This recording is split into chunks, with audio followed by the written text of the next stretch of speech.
long dresses.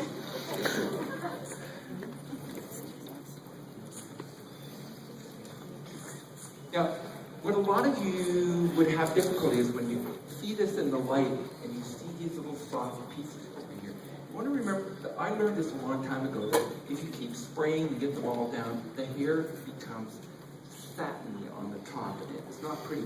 She'll be touching her hair like her fringe like this. We'll probably do a little touch up with spray in the bottom like that, but try to take it easy. I only work with working spray.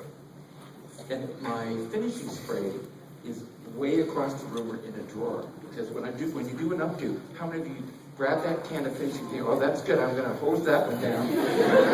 And then you can't adjust it. So sprays like this layer the hair so that it really makes it easy to manipulate.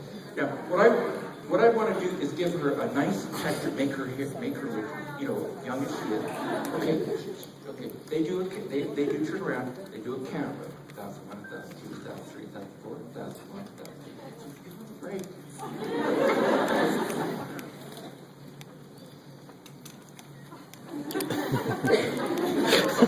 So this will just take a couple of minutes, but you can see her hair is forged on the top and forged on the bottom.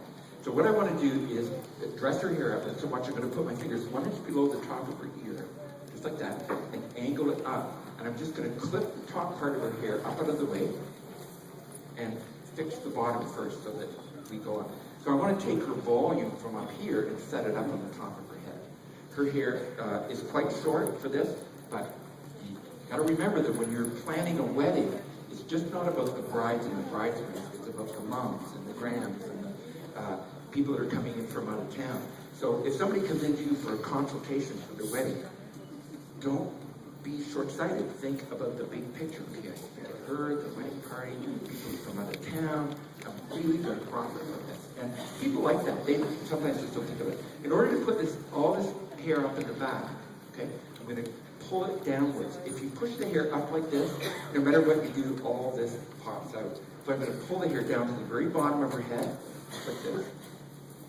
Just like that. And then at the neckline, push up 1 inch, like that.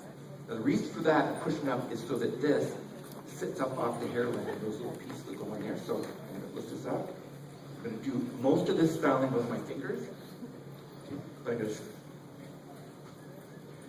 Quick.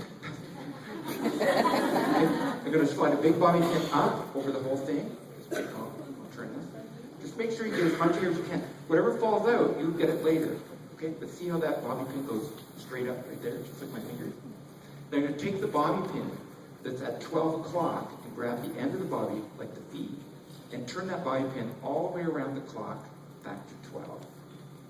Now push that here right up. I'm going to have a few pop things out there, but okay? And just crisscross that bobby pin. Take a quick trip. There goes. Get it, put that up. Now. Go!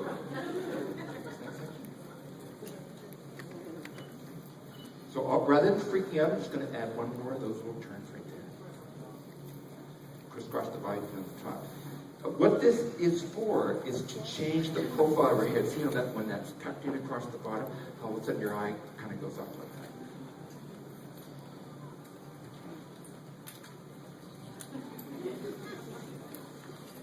Okay, I've heard some really cute tunes this weekend.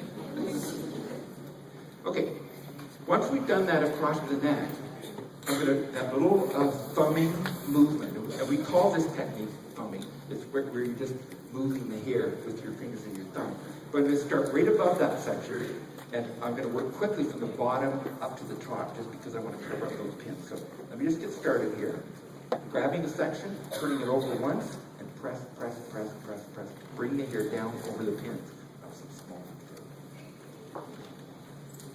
And you notice as my model, being very cooperative, passing the bobby pins, if you get your clients to do that, and if they keep moving their head or doing something that just distracts you, annoys you, just do this.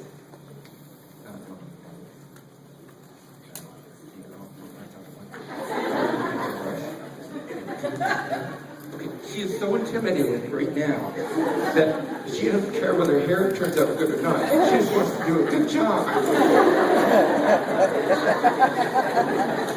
So I'm just working with each one of those sections.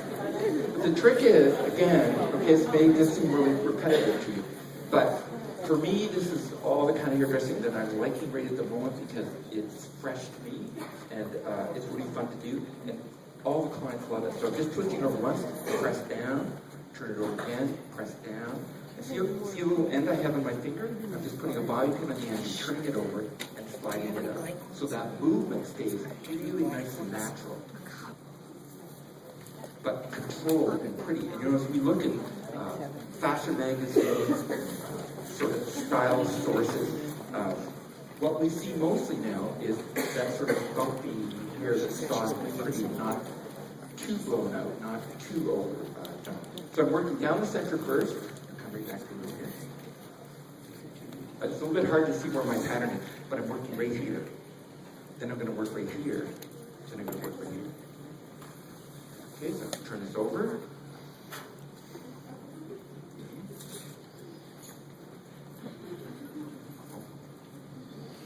This a bit reminds you of like when you're blow drying hair, and you can't hear anything, and you're going like this to your client, going, oh. Oh my God, you're hysterical. Yeah. It's so funny. Oh, she died. Oh.